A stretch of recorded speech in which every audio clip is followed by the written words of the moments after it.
নমস্কাৰ বন্ধু বান্ধৱীসকল আজি আপোনালোকৰ সন্মুখলৈ ক্যালেন্ডাৰ ট্ৰিকৰ ওপৰত দ্বিতীয়টো ভিডিঅ'টো লৈ আহিছো যিটো আমাৰ কম্পিটিটিভ এক্সাম বিলাকত সঘনাই আহি থাকে হেয়ে এনেকুৱা কোৱেশ্চনবোৰ আমি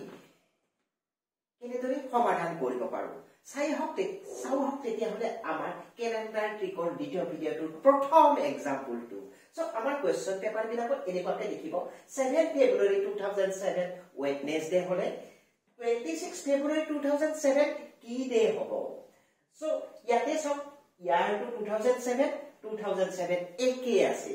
ফেব্ৰুৱাৰী একে আছে সো আমি ফাৰ্স্ট উলাব লাগিব ফেব্ৰুৱাৰী মান্থত কিমান ডেজ আছে সো ফেব্ৰুৱাৰী মান্থত কিমান ডেজ থকাৰ কাৰণে আমি কি কৰিব লাগিব এই 26 ফেব্ৰুৱাৰীৰ পৰা 7 ফেব্ৰুৱাৰী দ্যাট মিন্স 26 ৰ পৰা 7 টো আমি মাইনাস কৰিব লাগিব সো 26 ৰ পৰা আমি যদি 7 টো মাইনাস কৰো আমি পাই যাম 19 এতিয়া চাও একেবাৰে সহজ 19 ক আমি 7 ৰে ডিভাইড কৰিম So 19 ক আমি 7 ৰে কিউ ডিভাইড কৰিম because আমাৰ এক সপ্তাহত 7 ডেজ থাকে after 7 ডেজ 7 ডেজৰ পিছত আমাৰ পুনৰ এই ডেটো ৰিপিট হৈ থাকে So 19 ক যদি আমি 7 ৰে ডিভাইড কৰো তেতিয়া হলে 2 টাইমছ যাব আমি 14 পাম ৰিমাইন্ডাৰ থাকি যাব 5 আমাৰ মেইন ইম্পৰ্টেন্ট দিব লাগিব ৰিমাইন্ডাৰ So ৰিমাইন্ডাৰ 5 আছে So ওয়েডনেসডেৰ লগত আমি 5 ডেজ এড কৰি দিম যদি ওয়েডনেসডে এৰ লগত আমি 5 ডেজ এড কৰি দেও তেতিয়া হলে আমি কি পাম 1 2 3 4 5 ওয়েডনেসডে আমি 0 ডেজ হিচাপে ধৰি লম ওয়েডনেসডে এৰ পিছত next Thursday Friday Saturday Sunday Monday that means 26 ফেব্ৰুৱাৰী 2007 আমি মানডে পাম সো কিমান সহজতে আমি কৰিব পাৰিলো দেখিছেনে So, আমি এনেকুৱা এক্সাম্পল আকো এটা লৈছো যাতে আমাৰ কনসেপ্ট খিনি আৰু ক্লিয়াৰ হয় সো এইবাৰ লৈছো আমি 14 মাৰ্চ 1995 টিউজডে হলে 14 মাৰ্চ 1995 টিউজডে হয় তেতিয়া হলে আমি ওলাব লাগে 22 April 1995 আমাৰ কি ডে হবো সো কোৱেশ্চন টো আপোনালোকে চাও ইয়াৰ টু একে আছে বাট মান্থটো মাৰ্চৰ নেক্সট মান্থত গৈছে আমাৰ এপ্ৰিললৈকে গৈছে সো মাৰ্চ এপ্ৰিল নেক্সট 14 মাৰ্চৰ পৰা 22 এপ্ৰিললৈকে আমি ওলাব লাগে ফাৰ্স্ট এতিয়া আমি ওলাব লাগিব ইয়াতে মাৰ্চ মান্থত আমাৰ কিমান ডেজ আছে So March month আমি ইয়াতে কিমান ডেজ পাম 14 মার্চ that is 31 days হয় so 31 ৰ পৰা আমাৰ 14 টো মাইনাস কৰি দিম so 31 ৰ পৰা আমি 14 টো মাইনাস কৰি দিছো so আমি পাম ইয়াতে 17 that means March monthত আমাৰ 17 days আমি কাউন্ট কৰিব পাৰো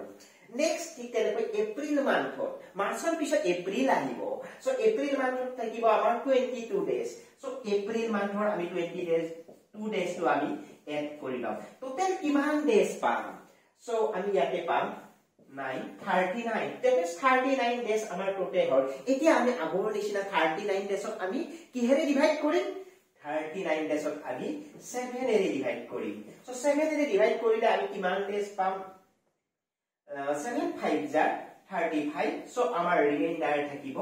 4 তেতিয়া হলে কি কৰিব লাগিব আমি এই 4 টো আমি টিউজডে এৰ লগত যোগ কৰি দিম 4 ডেজ সো 4 ডেজ যদি এড কৰিলে 1 2 3 4 so Tuesday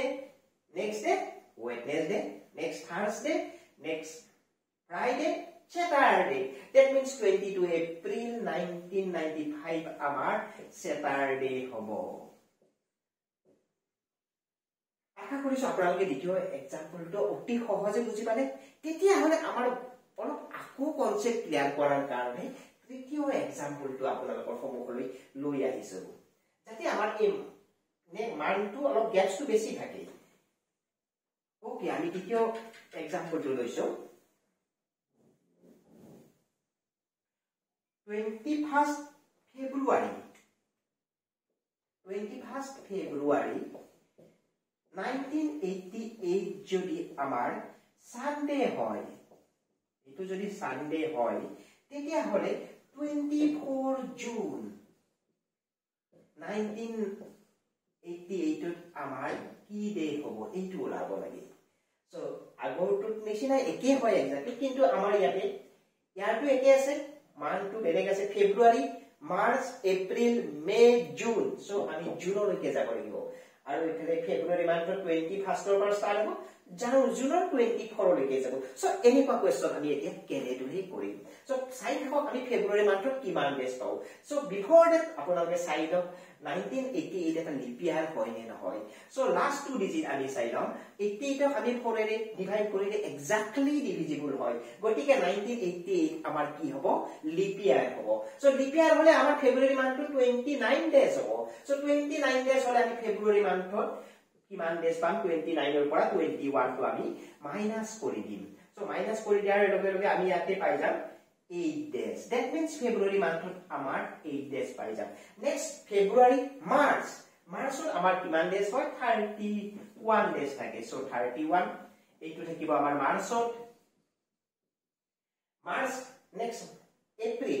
kitu amar 30 days thake so April amar 30 days thakibo March April May ako 31 days ekine ami add koribo lagibo May 30 and next June amar 24 জুনলৈকে আছে so plus 24 আমি add কৰিব লাগিব so June এখিনি এতিয়া আমি total কিমান days পাম 4 + 1 6 6 + 8 14 9 + 2 11 11 + 1 12 that means 124 days আমি টোটাল পালো এতিয়া আমি কি কৰিব লাগিব 124 days আমি 7 ৰে ডিভাইড কৰিব লাগিব সো 7 ৰে আমি যদি ডিভাইড কৰি দিও আমি কি পাই যাম 7 1 * 7 সো আমাৰ 5 ৰিমাইন্ডাৰ হ'ব 4 থাকিব 54 ক 7 ৰে 7 7 * 49 সো আমাৰ ইয়াতে থাকিব 5 ৰিমাইন্ডাৰ থাকি যাব সো that means এই 5 টো লৈকে আহি যাওক এই 5 টো আমি কাৰ লগত এড কৰি দিম এই 5 টো আমি এড কৰি দিম সানডে লগত 5 ডেজ এড কৰি দিম that means 1 2 3 4 5 Sunday Monday Tuesday Wednesday Thursday Friday that means 24 June 1988 আমি Friday পাম so easily আমি কাউন্ট কৰিব পাৰিছো এতিয়া চাও আপোনালোকৰ এইবাৰ অলপতে অসম আৰক্ষীৰ এসআই পদৰ বাবে যেটো ৰিটেন ইন্টাৰভিউ হৈ গল তাত এনেকুৱা টাইপৰ এটা কোৱেশ্চন আছিল 10 জুলাই 2017 যদি মানডে হয় তেতিয়ালে 148 ডেজ পিছত কি ডে হ'ব ওকে কোৱেশ্চনটো মোৰ এক্স্যাক্টলি মনত নাই সুদানে জানে কৈছিল তথাপি মই কোৱেশ্চনটো হেনেকুৱা টাইপত লিখি লৈছো এই লাষ্ট এক্সাম্পলটো চাই লওক সকলোৱে So 10 July 2017 যদি মানডে হয় তেতিয়া হলে 10 জুলাই লগত যদি আমি 148 ডেজ এড কৰি দিও তেতিয়া হলে সেই ডেটো কি ডে হ'ব সো কি কৰিব লাগিব আমি আকৌটোৰ নিচিনা একেবাৰে সিম্পল 148 ক আমি 7 ৰে ডিভাইড কৰি দিম So 148 divided by 7. So 7 ere ami 14 kiman jabo 2 times jabo 14. So amar 8 aku 1 times jabo 7. So amar remainder thaki gol 1. That means ei 1 to ami kar logot add kori dim ami Monday logot add kori dim. So that means ami 1 day was Monday, next day it will be Tuesday. So Tuesday amar answer hobo. So oti hoje ami solve koribo parim. So এনেকুৱা question আমাৰ competitive exam বিলাকত আহি থাকে আকো এটা আমি calendar টিকৰ ওপৰত নতুন ভিডিও লৈ আপোনালোকৰ সন্মুখলৈ আহিম আশা কৰিছো আপোনালোকে ভিডিওটো ভাল পাইছে যদি কিবা অসুবিধা হয় আপোনালোকে ডেফিনেটলি কমেন্টস কৰিব ধন্যবাদ